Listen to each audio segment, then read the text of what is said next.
Yeah, so sorry. I lied in this video. There are no images because I just couldn't be bothered to do all that editing.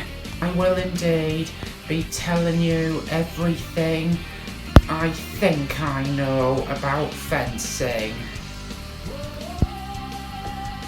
Okay, in case any of you have been living under a rock for the past few years or decades or whatnot, fencing, also known as sword fencing, is, well, basically a sport where contestants go head to head with each other with swords. But there are three different disciplines, fought with three different disciplines.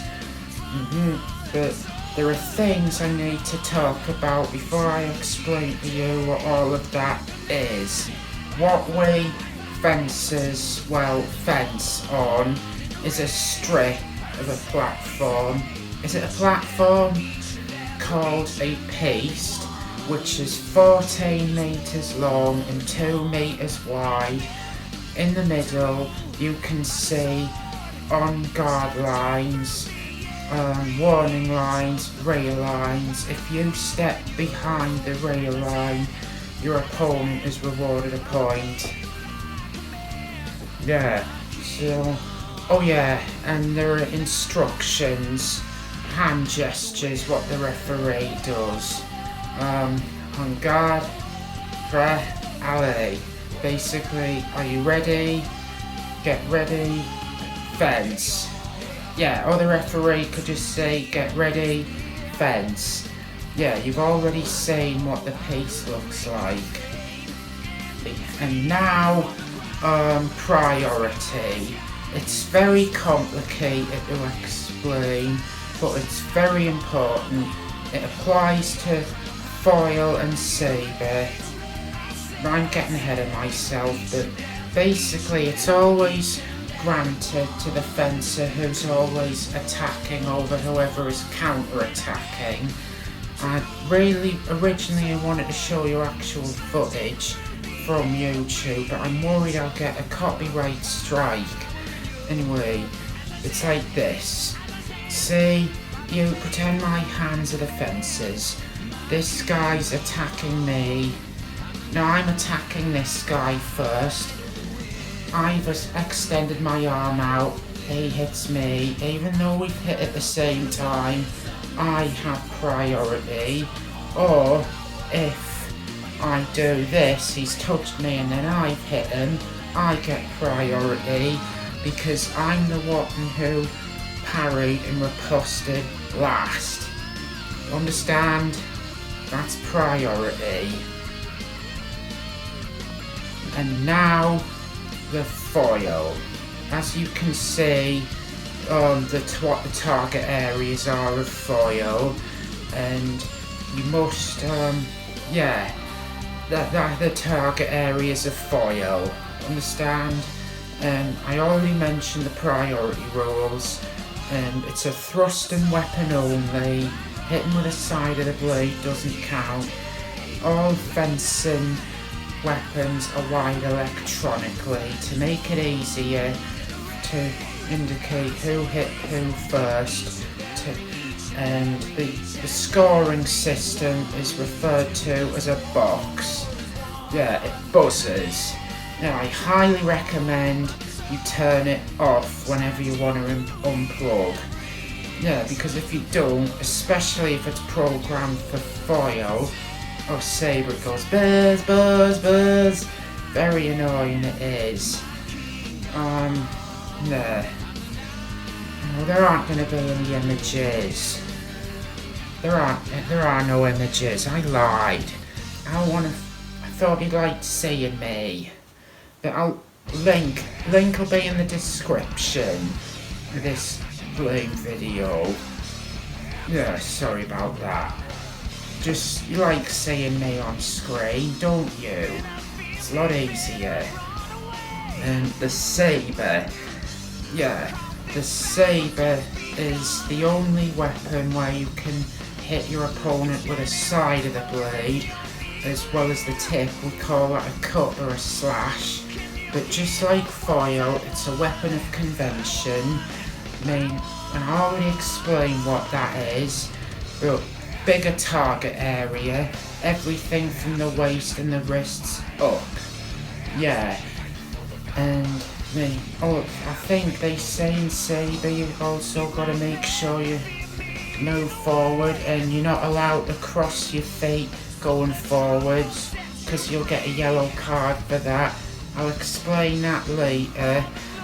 And the épée, it's just like foil, it's a thrusting weapon only, but unlike foil and sabre, the entire body is the target area and there are no priority rules. If both of you hit, both of you are awarded a point. Yeah, and there are penalties. Like I mentioned for sabre, you're not allowed to cross your feet going forwards because sabre's fast, and if you put your back foot in front, your rear foot in front of your front foot, they see it as cheating. You're moving too fast. They don't want that. You can cross your feet going backwards for a quick escape, but not advancing. I don't make the rules, they did. And other things that get you a yellow card, being clumsy, like you're not wearing your PPE properly. Yeah, now I know why people don't like fencing that much, because they don't like wearing a mask, face coverings.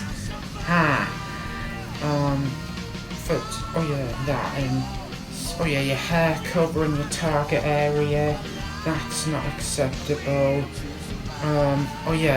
Red cards are more serious. If you fake an injury, you get a red card. Use your non-sword hand to defend yourself.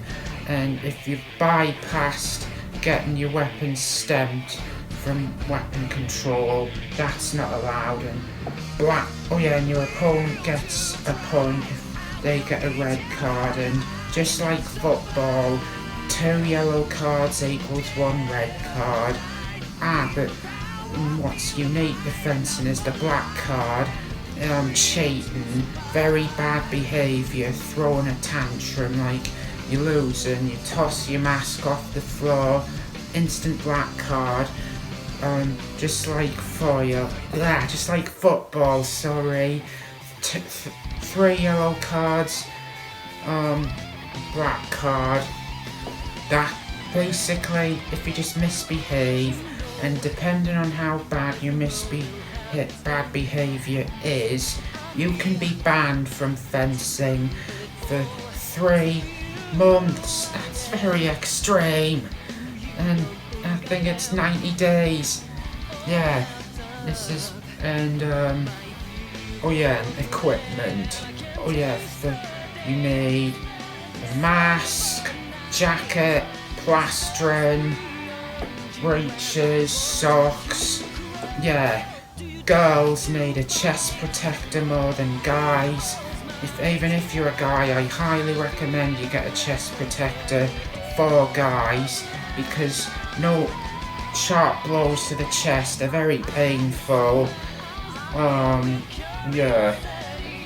I've got extra PPE. It's what cricketers use, a box and box shorts. And for foil and sabre, because the weapon of conventions, you need a lame, a specific lame for a specific weapon, and you need a specific mask for sabre. For foil mask, I recommend you get a detachable bib. If you're like me and you want to fence all 3 weapons, where you can remove the bib if you want to fence épée, put it on if you want to fence foil, body wires. Again, if you're like me, have both your body wires, they feed through the jacket, and so if you ever want to switch foil or épée, booyah. And thank God foil and sabre use the same body wire. Avoid confusion, have one of them coloured so you won't get mixed up and put the wrong body wire in. Yeah, you feed it through your jacket sleeve, depending if you're right-handed or left-handed. So this has been everything about fencing. Oh yeah, and I'm not going to teach you basic moves, well, because I don't know how, and I have fencing DVDs. They might help, but even they say watching a DVD does not replace the supervision of a fully qualified coach. Not at all. It's only there for a technical reference, meaning you have to get supervised by a fully qualified coach if you're new to fencing, completely brand new. But I think as you get more advanced, then maybe you can go through what those DVDs have to offer. Yeah, I'm Michael Gallandiaz, and this has been my very long YouTube video of me on screen explaining how fencing works. I hope you enjoyed it.